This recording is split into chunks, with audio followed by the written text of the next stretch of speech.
All right, so you're trying to get your first set of customers and or clients, but you're just starting out. How does that even happen?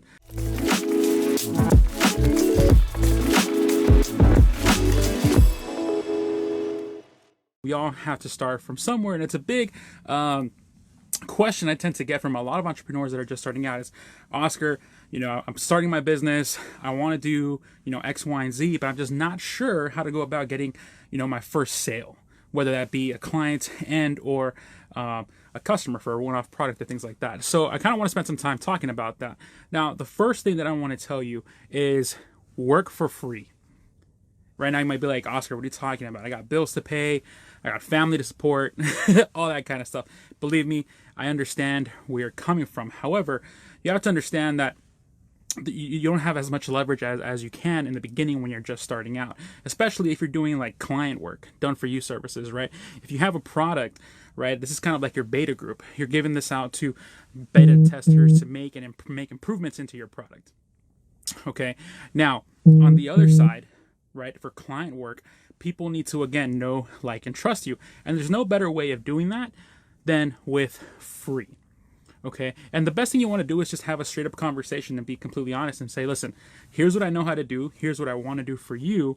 I'm not going to charge you for this work, but I just want to see if I can produce the results that I feel like I'm capable of producing for you. Okay. If the business owner is understanding, they're going to say yes, especially because it's free work. They're not going to have to pay you. Okay. But the first thing you have to do is work for free because you're providing a massive amount of value that it really makes it hard for someone to say no to. Okay. So you're not going to get a rejection when you go out and start asking for people, hey, listen, here's my idea. Here's my goal. This is what I want to do. This is what I want to pursue. And I want to do this for your business. Will you give me my first shot? Okay. Now that doesn't, there's a little bit more to that, which leads me into step number 2, which is making sure you ask them for a case study at the end. Okay. Let them know that, hey, listen, I'm willing to work for free, but at the end, I want to do a case study on exactly what we did.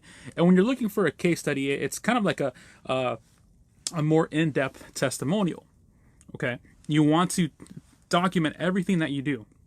You want to document, what their life was like before you showed up. You want to document what you did for them, and you want to document, more importantly, the results. Same thing if you are selling a straight product, right? What was their nightmare before they purchased your product or before they used your product? What did your product do for them, and how is their life so much better after they've used your product, right? That creates a nice little story arc. Okay. And that's kind of what you want to get out of this case study. See, you're working for free, right? You're busting your butt trying to produce results, but at the end, you want to make sure you have something that you can use to then take it to the next person, right? That's going to be your first paid client and or customer. All right. And you want to make sure that that case study or testimonial provides a nice little story arc so people can see the transformation that you're providing. Again, we're always selling transformations. We're selling your customers, your clients, confidence that you know what you are doing. Okay. And that's all about confidence, making sure that they understand that you are the go-to person and, more importantly, that you can produce results. Okay. Now, once you have that case study, that testimonial that goes through that nice little story arc, the next thing you're going to want to do is ask for a referral. Okay. Because more often than not, the people that you're working with know someone else who you could help. At the end, you might say, hey, listen, we've worked for the past 3 months together. I have this awesome testimonial. I produce these results for you. Do you know anyone else who do you feel like this would benefit? Right. And more often than not, they're going to tell you at least 1 or 2 names. And those 1 or 2 names are what you want to actually go and pursue. And that's going to be your first paid customer, right? And now you can start thinking about how to price yourself, because you can see, okay, well, here's the amount of work that I did. Here's how much time I did. And then here's what the results were. So that being said, can you reverse engineer that and figure out what your pricing is going to be, right? Like let's say you work on a project that produces anywhere between $15,000 to $20,000 at the end. You did that for free. What would be a fair price, for you to charge, right? I typically like to do a 10x rule. So if I produce 10 times whatever I put in, then that's what I should expect out. So if I produce $20,000, then $2,000 doesn't really seem unreasonable. It seems very on par. So that's what you want to make sure, is that testimonial, that case study, explains that story. So that way when you ask for that referral, you know exactly how to price yourself, and that we can close your first client and customer. And once you get that second client or customer, go ahead and do the exact same thing. Right? You're not going to be working for free anymore, but make sure you collect that case study and that testimonial. So now when you go to your third, your fourth, now you start having a nice base of people that know, like, and trust you and are going to be paying you for your efforts. Okay? And that's something you want to continue on as you go down. Always ask for testimonials, always ask for case studies, always ask for referrals. Okay? The only thing that you need to make sure you're doing is producing the results. Because if you don't produce any results, no one's going to refer you to anyone else. You have to make sure that you can, walk the walk and talk the talk.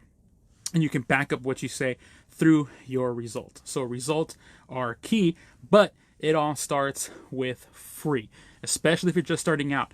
Don't feel like free undervalues you. It does not. Okay? What it does is it gets you a foot in the door to potentially open you up to endless opportunities. And that's an opportunity you can't afford to risk. Okay, start with free, get the results, bust your butt, get that case study, produce a nice story arc, and watch as that's going to provide more and more clients and customers for you down the road. But that is how you get started. All right, now tomorrow we're going to be talking about credentials, because this is another big question mark that a lot of people have. Credentials, and do they really matter? So if you found today's video remotely helpful, please share it with at least one other person who needs to hear this. If you think I'm crazy, go ahead and let me know in the comments below. And if you have any other struggles in your business as well, put them in the comments below. I'll be more than happy to engage in the conversation. Until then, take it easy, have a good night, and I'll see you tomorrow.